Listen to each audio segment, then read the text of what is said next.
Does prolonging the Damian Lillard saga benefit Miami or the Blazers? Plus, is it better for the Heat to give up a contributor in Caleb Martin or the potential of Nikola Jovic and Jaime Jaquez Jr.?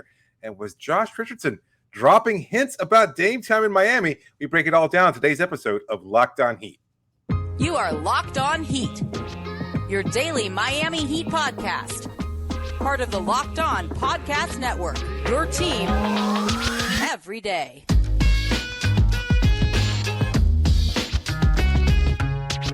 All right, welcome to Locked On Heat, your daily podcast on the Miami Heat. I'm Wes Goldberg. Joining me as always is David Ramil. However you're tuning in on YouTube, Odyssey, or your favorite podcast app, thanks so much for making Locked On Heat your first listen every day. It's been a month since Damian Lillard's trade request, and still there's been no trade. The NBA is basically in vacation mode. Portland is threatening to take this situation into the season. The Oregonian reporting this week that they expect Damian Lillard to report to camp if he's still on the team by then, and even possibly play in games. David, how long can the Heat afford to wait on Damian Lillard? This is a pretty hotly debated topic. On Locked On NBA this week, my co-host and I, Matt Moore, who is no friend of Heat Twitter, that's for sure, and I discussed that very same topic. And I'll be honest with you, I don't know that there's a clear answer to this. And I know that's not necessarily something that Heat fans want to hear. They want to hear a definitive, it benefits Miami, it benefits the Blazers. At least it's some kind of clarity moving forward. But my opinion is that it benefits Miami, that Miami has the fully formed roster that regardless of the fact that either Kyle Lowry or Tyler Hero or Caleb Martin or Jaquez or Jovic that we'll talk about later on, whoever might be included in potential trade rumors, they can kind of brush that aside and concentrate. You know what? I can only control what I can control. We've heard that countless number of times from NBA players. When it comes to trade talk, there's not much they can do about it other than just kind of put it aside, focus on what they can control, which is playing the best of their ability. So I think it would be beneficial for Miami in the sense that, or it wouldn't necessarily be hurtful to Miami, maybe not beneficial, but I think it would kind of help Miami or benefit Miami in the sense that, you know, they would be able to at least still go ahead with the team that they have assembled and kind of move forward from there. And then if the trade takes place in November, December, February, who knows, then Miami can just assimilate Dame and still compete for a playoff spot at that point in time.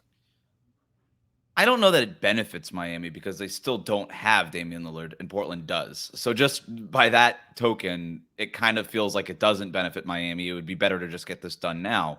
And I get the logic that I guess Portland is holding out like, hey, when the NBA season starts, the market can change. There could be an injury to another starting point guard for another team, and then that team can enter the fray in terms of maybe putting together an offer.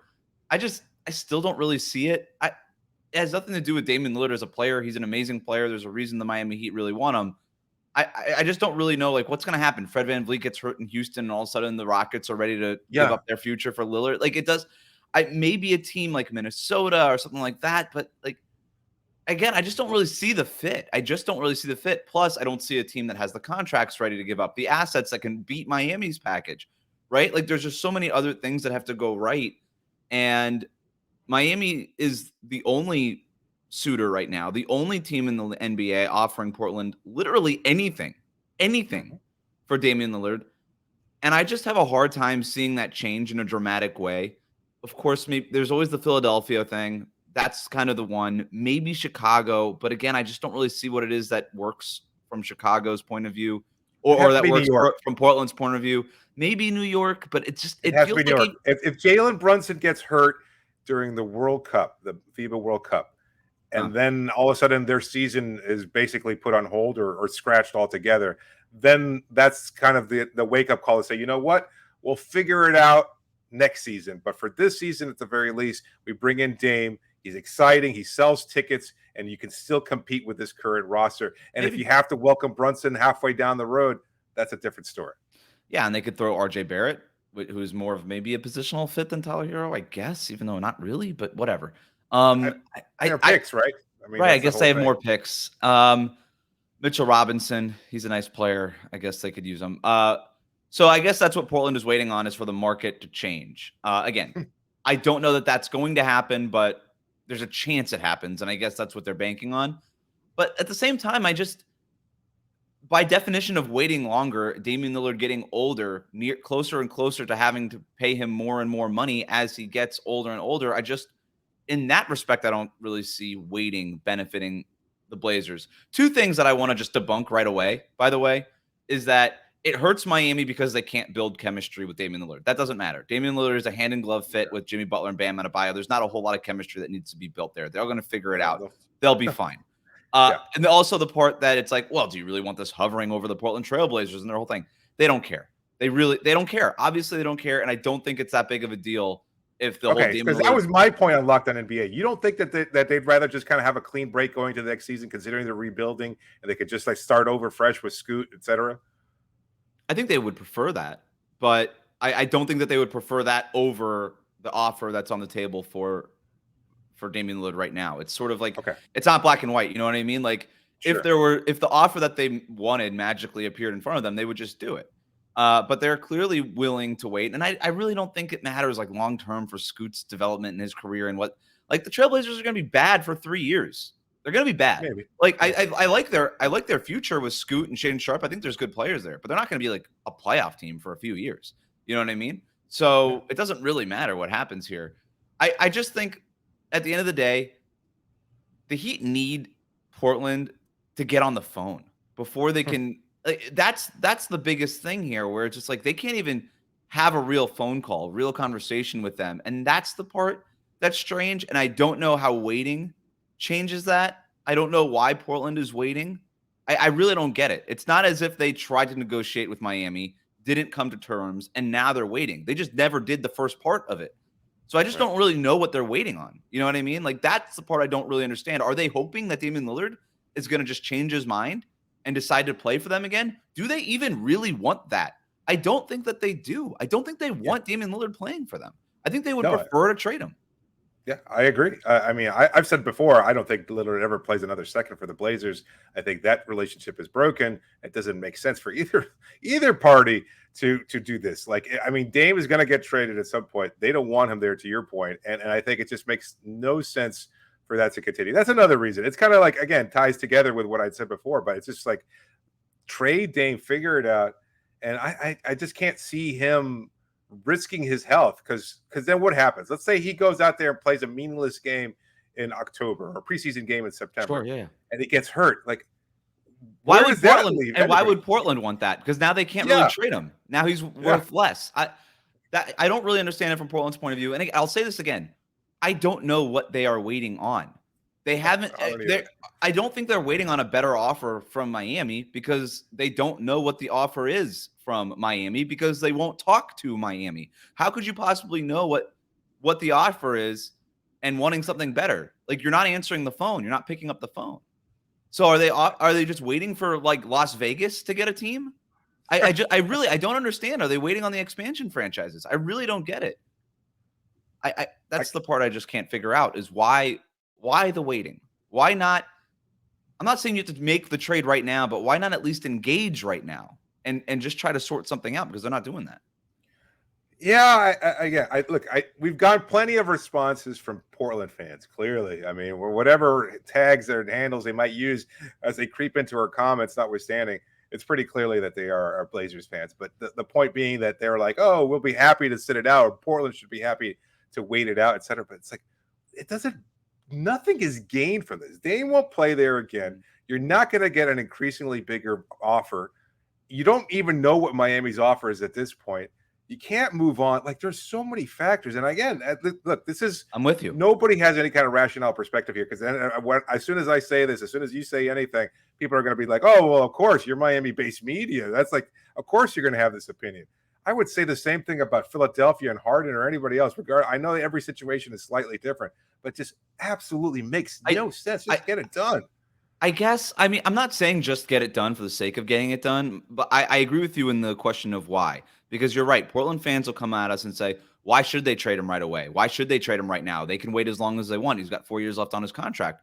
And my answer to that always is, why wait? And I'm not saying why wait in that you ought to do it right now. It's a question. It's, why are you waiting? What are you waiting for? That's the part of this equation that I still don't understand. And then obviously they're waiting for a better offer. Okay. From who? For what? What are you looking for as the Trailblazers? Miami Nobody knows what desperate. you want. Miami to get desperate and then offer what? They don't even know what the Miami's offer is right now. You know what I mean? Like Right. it's right. It the part that just doesn't make sense to me, and it's the tissue that's not connected right now, is the fact that there have been no negotiations. Real, like, well-spirited, tangible negotiations. There's been none of that yet. And so that's the part that just doesn't really equate here. If the Heat did have to give up one of Caleb Martin, maybe Nikola Jovic, Jaime Jaquez Jr. in a Damian Lillard deal, there is a question about which one they should keep. And if it's even their choice. We're going to talk about that next here on Locked On Heat. But first, a word from our sponsors. Today's episode is brought to you by Ibotta. Picking up burgers and hot dogs for a summer barbecue. You know you're already doing it, so why not get cash back while you're doing it? That's how you do it with Ibotta. Ibotta gives you cash back on hundreds of grocery items, from produce to personal care to pantry goods, so you can make sure you're beating inflation no matter what you're purchasing. Either you link your loyalty account or you upload your receipt after you shop and you get your cash back. It's that easy. Right now, Ibotta is offering our listeners $5 just for trying Ibotta by using the code LOCKED when you register. Just go to the App Store or Google Play and download the free Ibotta app and use the code LOCKED. That's IBOTTA in the Google Play or App Store and use the code LOCKED.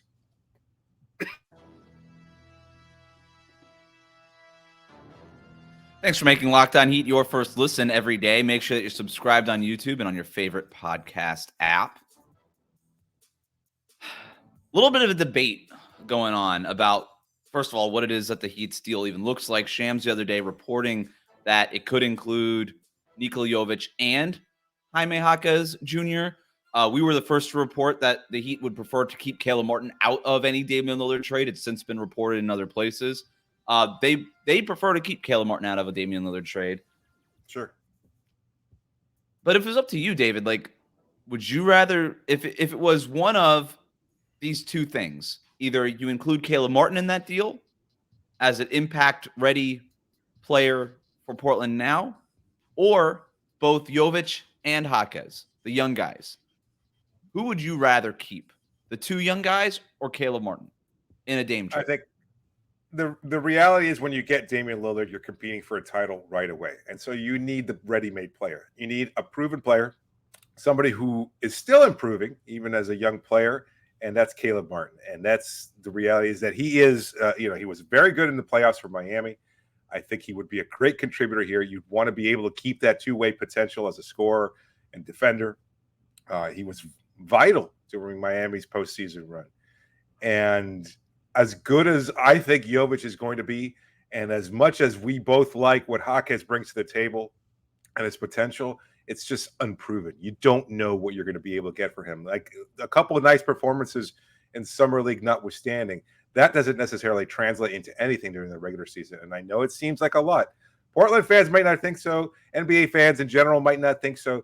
But look, Miami doesn't have a lot of draft capital, but they invested that draft capital in Jovic and Jaquez. And I think they both have a lot of potential as NBA contributors. And while that's still, that's tantalizing to wonder about whether or not they're going to turn into stars at some point. But right now, the better player is Caleb Martin. There's no doubt that right now the better player is Caleb Martin. And I agree with you for the record. I would prefer to keep Caleb. I would trade those two guys before I traded Caleb, despite the long-term potential of those two guys. The point of trading for Damian Lillard is not to get Damian Lillard. The point of trading for Damian Lillard is to win an NBA championship. And Caleb Martin gets you closer to that over the next 2 years than Jaquez or Jovic. And there's no debate on that. There's no debate on that. However, if I were going to just play devil's advocate here, and again, I think keep Caleb Martin. I'm with you. Sure. But just this is the other part of the argument would be, even from a salary cap perspective, you can make the argument that it's better to have the two players than the one player, because Jaquez and Jovic together are still making less than what Caleb Martin is making, right? Their contracts combined is less than what Caleb Martin is making this coming season. And then in a year from now, Caleb Martin has this player option that, by the way, everybody thinks that he's going to opt out. We don't know that he's going to opt out. It's a little bit more than $7 million.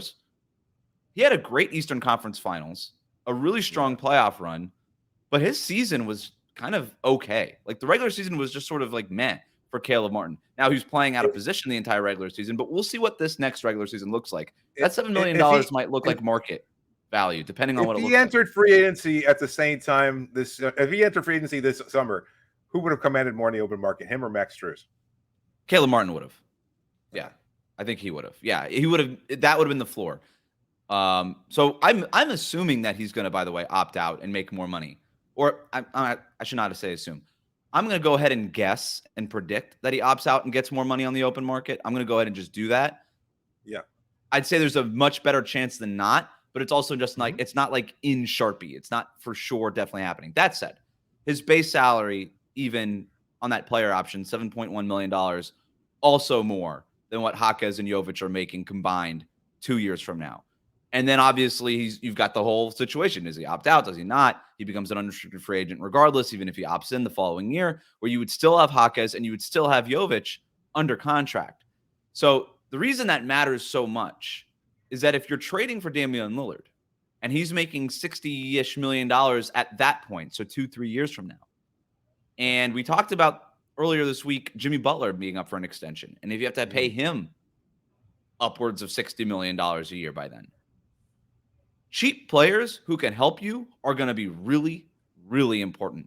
And you might be losing Caleb Martin no matter what. Yep. So there's a world, in other words, where you trade for Damian Lillard, and that's awesome. And you got Dame, and you got Jimmy, and you got Bam, and hey, that's great. And you got Caleb Martin right now, and you've traded Jaquez and Jovic in the Dame deal. And then 2 years from now, 3 years from now, you don't have any of them. You don't have Caleb, you don't have Jaquez, and you don't have Jovic. And at that point, it could be tough to rebuild because you don't have a ton of your picks. Everything else is a swap. They have no second round picks to speak of. Like finding young players is really hard, especially good first round talent that you trust. And you and I remain high on Jaquez and Jovic, although their future is still in doubt. We have no idea if they're going to be contributors at the NBA level for playoff teams, but we like them. And I think the Heat like them. So I think that just needs to be part of the calculus here. No doubt. Look, I mean, it's not just including those two players. It's also whatever future draft picks you have. Like, you are not going to be able to build any sort of team in the future through the draft. You might as well just forget the draft even exists. When July rolls around, you and I are going to be like, well, they'll have their pick every other year. Yeah, but still. It'll be in a swap, but the swap's not going to matter because Miami's going to have a better record every year while the Trailblazers are rebuilding. So assuming that they'll have their own pick every other year. Yeah, but it's still, I mean, it will not be, and who knows? Maybe Miami will use those picks to build their team out. That's up. I know there's a Stepien rule and everything else like that, but I imagine. The point being that you're not, if you got Dame and Jimmy and Bam, we're looking at the 27th to the 30th pick every year, basically, right? You're looking at one of the last 5 picks in the first round every year, and finding guys in that range doesn't really happen. Like, I know it's a first round. It doesn't really happen where you're finding contributors at that point in the draft. And if you think that Jovic and Jaquez are guys that can contribute for you 2 and 3 years from now and on cheap rookie scale contracts, that's what I'm talking about. So, yeah, you'll have your draft picks, but there's no telling what you're going to get with those draft picks where maybe you kind of like these guys right now. You know what I mean? Yeah. No, you got kind of quote unquote unlucky. You got lucky with the guys that you've picked, in the first round over the last couple of years. I don't know. I would still keep Caleb Martin, but I just think that has to be part of the equation. Yeah, it certainly does. I'm sorry. I know how unrealistic as it might seem, especially contrary to what everybody else is saying, but I'm starting to think like that offer is just almost too big. Like Miami might be giving up too much. And I know, again, you're acquiring incredible talent, but who are you negotiating against? That's what. I'm so glad you brought that up because that's kind of where I wanted to get to here. Can you keep one of them? It would make sense to put one of them in the deal. I get that, right? No doubt. But could you keep one of them? And does the deal ultimately come down to Portland? Who do you like more? Do you like Jaquez or do you like Jovic more? My guess is they probably go Jaquez just because he's got one more year under that rookie scale contract. And there's been reporting that they liked him pre-draft. I have no idea what their thoughts were on Jovic. Maybe they loved Jovic too. Who knows? That's not really been out there. But that would be my guess. If I'm Miami, obviously I would prefer to keep all of them and prefer to at least get one of the young guys, keeping one of those young guys there. So I don't know. Yeah, Maybe they can do it. I don't know. I really don't know. I just look. I'm not downplaying Dame's importance or his greatness or anything else like that. But when you just look at it from that perspective, like I saw a fake trade being proposed on Bleacher Report, and it just when you see it broken down by that list, not just the pick swaps don't matter because again they probably won't convey at all, but the first round picks, Jovic and Jaquez, and whatever you might think of their talent. Those are 2 first-round picks. Those are the best players available at their respective pick. At least for now, Miami makes good choices usually via the draft. Those were good, fine players. Everybody thought Jaquez was a steal of the draft for Miami at 19. And Jovic, a name that I don't think a lot of people had on their board at that point. But, I mean, he's got potential. We see it clearly. We know what he can do. And we think he's going to have a future to him. So, I mean, that's 5 picks, right there. I mean, the 3 first-round picks and the 2 first-rounders. I know it's a little bit of like it's like a used car kind of deal. But I've seen that rationale. I kind of hate it because he's like 19 years old, 20. I know, but I also kind of hate that we're looking like those aren't picks; those are players. They're not picks. It's not 5 first-round picks. It's 2 young players and 3 first-round picks. That's what the deal is. We don't have to say things or other things. We get just 2 good young players, or 2 intriguing young players. And 3 first-round picks and fake swaps that are for the press release. So because they want things, but they want that. They want those 2 young players. They want Tyler Hero, and they also want 5 first-round picks on top of that. It's like, dude, I don't know what that offer exists. I don't know that player exists. The offer doesn't exist. We know the offer doesn't exist. We know that. And Giannis Jokic. I mean, who else could command that kind of market? That's the thing. I wish there was actually things happening. Everything is totally hypothetical, which is kind of why that entire conversation is just sort of clunky about what it is that we have no idea what they're offering, what they could offer, what Portland wants. Then you have the whole factor of getting a third team involved. If they take Tyler Hero, what are they sending back to Portland? And is that enough? And do they have the picks and they're good with that? Like we have no idea. And I can't imagine that Portland is holding out for Jaime Jaquez Jr. or Nikola Jovic, or even Caleb Martin. Like the idea that that's the sticking point in these trade talks is insane, and we know this because they're not talking, and we keep getting back to that point. That said, did Josh Richardson provide a hint about the Damian Lillard timeline? We're going to talk about that next here on Locked On Heat.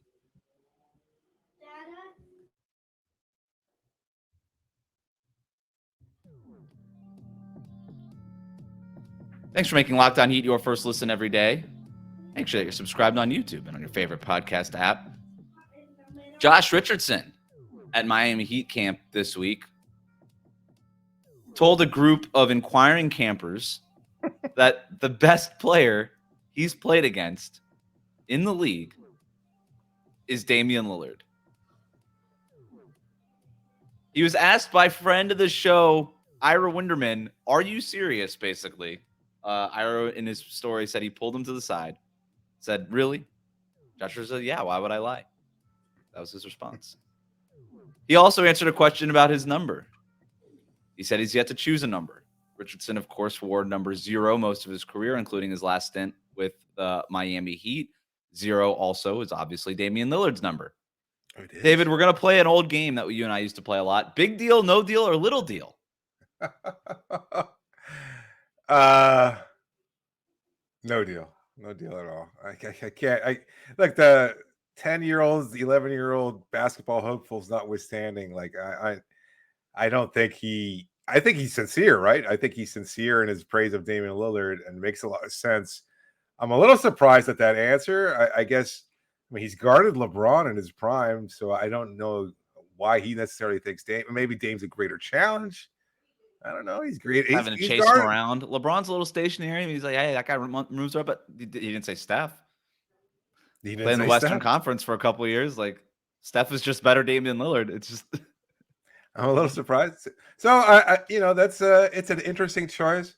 But ultimately, does it butter anybody up? I don't know. It's nice to hear it. I think Josh is certainly savvy and smart enough to kind of poke fun at the whole situation there. Yes. I think he's pretty self-aware. Yes. So maybe he was kind of being a little playful, a little sarcastic, using the media in that regard. I'm going big deal on this. A big deal. I'm going big deal because it's August 3rd and there's nothing else happening. Off-season content, baby. Yeah. It's a big deal. You and I know Josh. We've talked with him. He knew exactly what he was doing. And by the way, Ira knew that Josh knew exactly what Josh was doing there. And that's why he asked him about it with the follow-up. No, I'm just being honest. I'm being truthful. What do you want me to do? Lie? No. But you know that you're poking the bear. You know that you're making a headline and you're just having a little bit of fun. And that's just Josh Richardson's personality. He is a little playful in the media like that. He will do that. And he's totally aware of what's going on. To me, the bigger deal is that he still has not chosen a jersey number. Even if it was literally any situation, Josh Richardson would already have been announced to be wearing the number 0. In any other situation, any other team, Miami, not in the mix for Damian Lillard, no Damian Lillard, this would have been done. His number would have been 0, and that would have been settled. The fact that it is not 0 right now is telling. It's not telling of anything that we don't know already. We already know that the Miami Heat want Damian Lillard, and then if Damian Lillard were to go to Miami, he would probably prefer to keep his number 0. We know this. But he's not giving. And there's no rush, by the way. He has until training camp to choose a number. Thought it was interesting. I was at the Marlins game Wednesday night with my wife, and Josh Richardson threw out the first pitch, and he wore the number 2 on the Marlins jersey because teams will mock up their jerseys. So at least we know what maybe Josh Richardson's backup number would be if the number 0 is not available. And I think that Josh Richardson really hopes that his number isn't available and that he has to switch to number 2, because that's kind of the vibe I'm getting from him.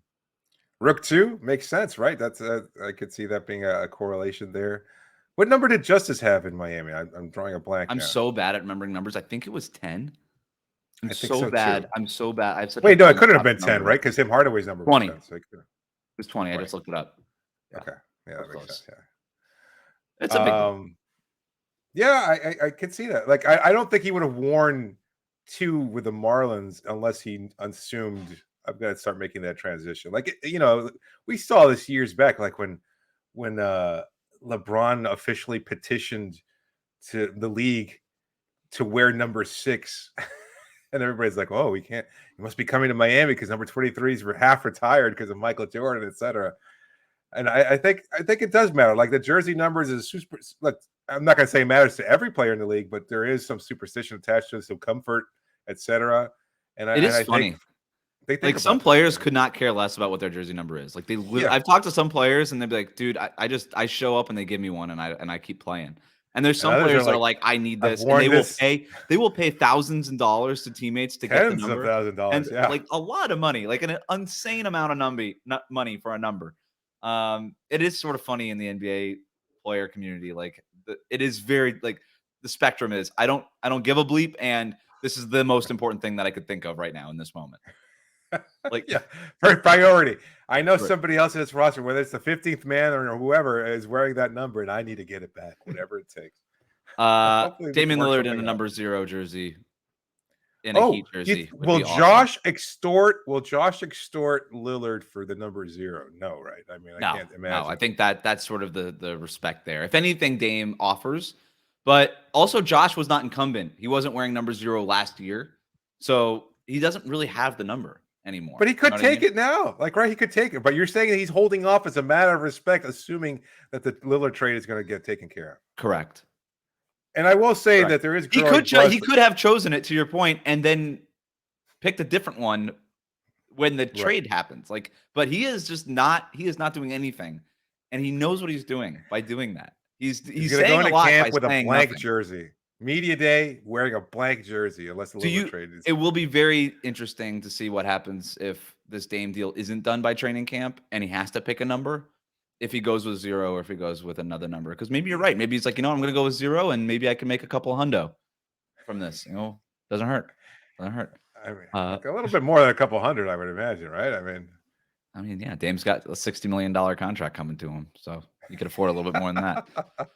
Thanks for making Locked On Heat your first listen every day. Hit that subscribe button on YouTube. Follow us on your favorite podcast app. As a reminder, next week is Dwayne Wade week here on Locked On Heat. We are going to be back with a ton of interviews, former teammates, people who covered him from his rookie season and on. Big names that you're not going to want to miss. We're really, really excited to bring this to you. plus all the top 5, 3, 10 rankings that you can imagine. We got a ton of really fun content ahead of his Hall of Fame induction. And of course, David will be there in Springfield at the Naismith Memorial Hall of Fame to cover it all live in person. Can't wait for all of that. In the meantime, thanks for listening to Locked On Heat. Subscribe, like everything, do your thing, and have a great weekend. Thanks for joining me, David. You got it, Wes.